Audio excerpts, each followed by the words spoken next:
Greetings, my friends. I received a comment recently on my Awaken Your Third Eye video, by far the most popular video on my channel. There are several common threads in the comments of what people are seeing and experiencing, but this one stood out. The commenter said, "To awaken the third eye, yogis struggle for years and some for a lifetime. I don't think we can open the third eye in 5 minutes." First off, let me say that I totally understand what he is saying. I understand the work that many put into finding this place of enlightenment. But as you will see, there are other ways to reach this place. A wise man that he seems to be must also recognize that some people, average people, some seeking, some not, reach it in a single moment of enlightenment brought on by many different things.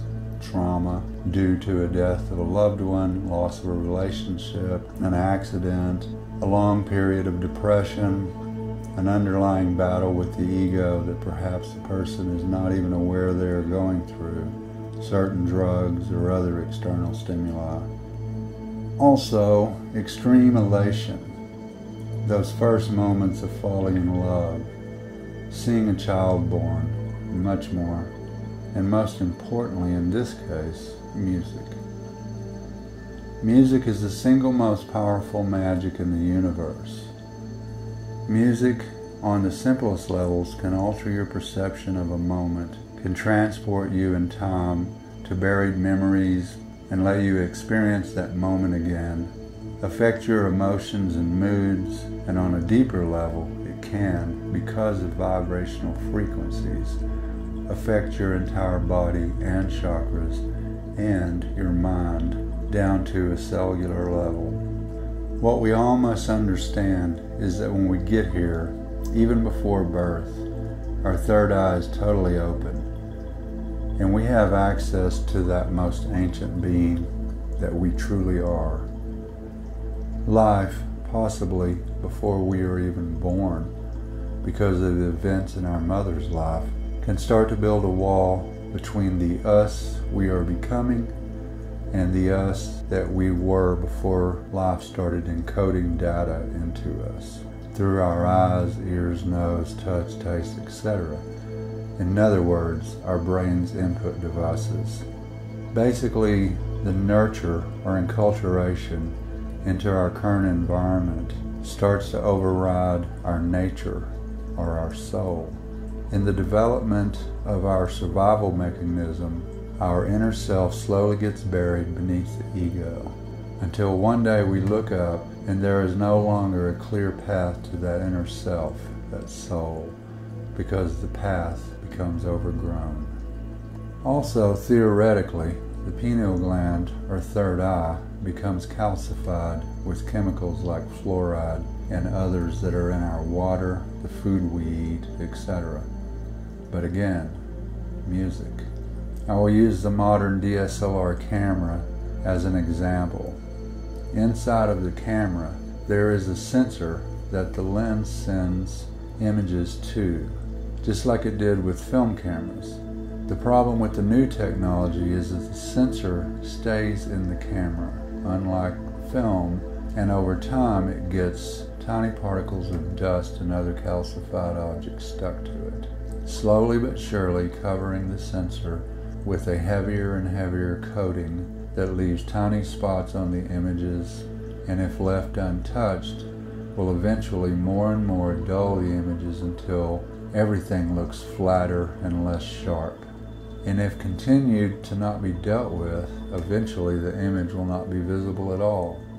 So, the camera manufacturers had to come up with a fix, a solution for this, and guess what they came up with?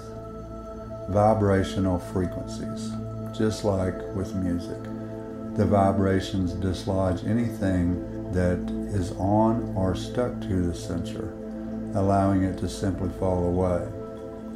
Any of us who use the modern DSLR cameras have probably noticed when you turn your camera on or off, you get the message on the monitor that says sensor cleaning.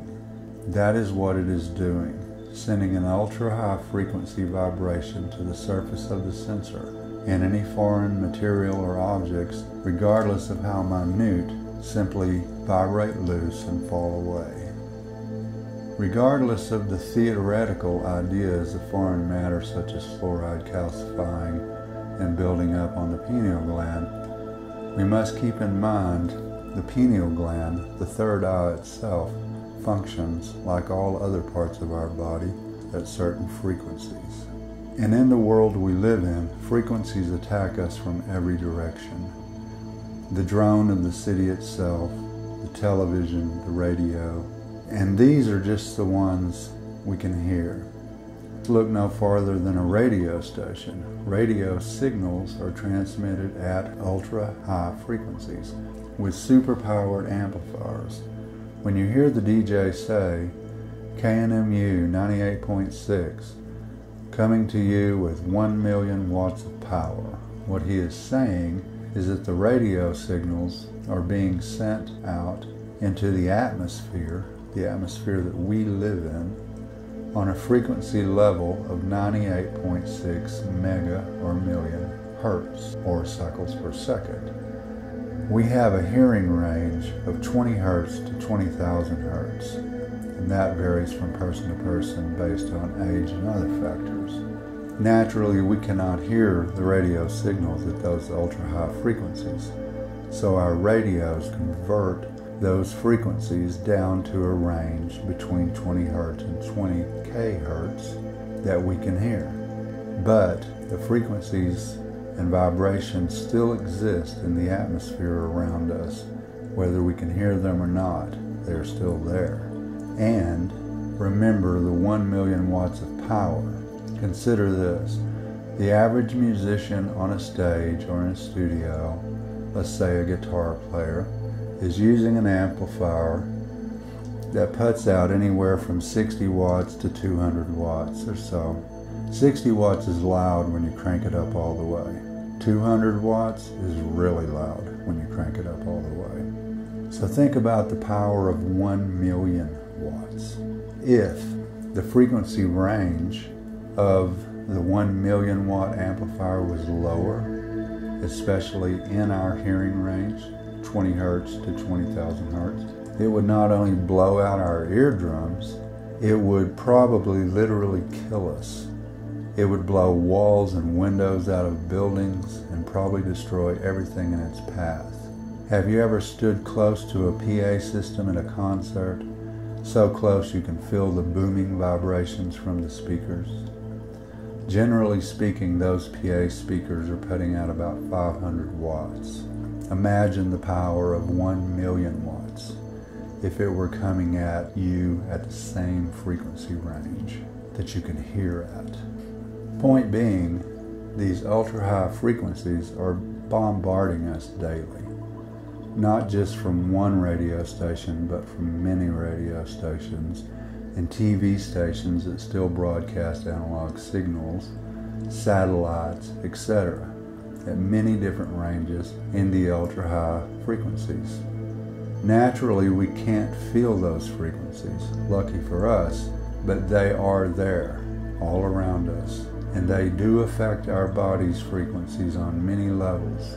To understand this, I made a video a while back using a guitar to demonstrate how frequencies affect each other. In the video, I used harmonics of, let's say, the note A, 440 cycles per second, to show the effect of the two different 440 hertz waves and how they interact with each other. I first demonstrated when totally in tune with each other. The sound we hear is smooth and simply an A note. But by lowering or detuning one of the notes, while they are both vibrating, you start to hear a fluctuation. The sound falls out of sync, and the farther you detune one of the notes, whether flatter or sharper, the more out of sync they become. And the most interesting thing I noticed is the resonance. As they fall farther out of sync with each other, the frequencies, start to fight against each other, and the notes fade away much faster. Versus if they are in sync, in harmony with each other, then they resonate much longer. Our bodies work or function on many frequency levels, all closely in tune with each other, including cellular and chakra levels at certain frequencies. And if those frequencies are in harmony with each other, then we resonate with more fluidity. But if they are out of sync with each other, then our bodies are, on many levels, not functioning at their peak, which can cause all kinds of problems on a spiritual level, a health level. In nature, the forest, the desert, near water flowing, birds chirping, a gentle breeze blowing, etc., our bodies, being natural parts of the world around us, can vibrate in sync with nature, and we are not faced with these issues. But in the world we live in, traffic, chaos, radio station frequencies, satellite frequencies, our bodies simply cannot function at their natural frequencies. And in trying to do so, they have to literally fight to try to regain balance. And as you can imagine, it is an ongoing battle and just cannot be won. But if you surround yourself with subtle frequencies that our bodies exist at in nature, in music, the most powerful magic in the universe, then you are helping your body to find that synchronicity that it struggles to achieve. That, my friends, is the goal of my music. So, back to the original point, the pineal gland, or third eye, like everything else in nature and the body itself, vibrates at a certain frequency. And if we can help that frequency find synchronicity, help it using the harmonics I spoke of earlier, then it can function at the note it is striving to function at. It can come into tune with that note from the external place, music, and function at its peak. Not to mention, again, help vibrate the dust from it, the calcification. Then it is humming along at the level it is supposed to be at, in harmony with the rest of the body and with nature herself. And that, again, is the goal of my music, to create a beautiful soundscape experience while vibrating the chakras, including the brow, third eye, pineal gland, chakra, at the frequency it strives for and needs. Naturally, our bodies are totally capable of doing this for themselves, but in this current world we live in, detached from the natural world, it needs all the help it can get. As far as the visuals in the Awaken Your Third Eye video, they are similar to the Rorschach or inkblot test, and simply allow you to see what rubble exists between you and your third eye, your pineal gland. The rubble that, as I mentioned earlier, starts to build up when you first get here to this life due to the enculturation from the environment you exist in. And in most of our cases, that environment is filled with chaos. Everything from religious enculturation, gods, demons, etc., to a constant barrage of media transcending into our subconscious brain. A subconscious brain that is a very necessary tool in nature, but in this chaotic world just fills deeper and deeper with clutter that slowly, over time, builds a monstrous wall between us and that deep inner self, that portal, the third eye, and separates us from that infinite universe that is a part of us and that we are a part of.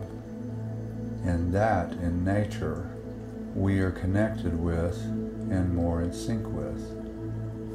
And as I said in the beginning, there are things, occurrences, stimuli, that can cause the wall to crumble down, the veil to open, and allow us once again to glimpse that portal and perhaps pass through it to once again reach nirvana, heaven, or whatever we call that place based on our individual enculturation. As wise people come to know, those places, nirvana, heaven, etc., are not out there somewhere in the sky, but right here, right now. And all we have to do is tear down the wall, and we become a part of that once again. That, again, is the goal of my music and visuals, to help us all find our way back to that place that is a totally natural part of us. And yes, we can spend a lifetime seeking it, and many do.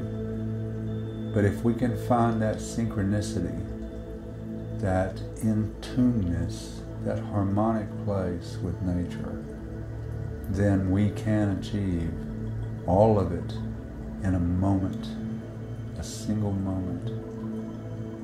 And no, it does not take 5 minutes.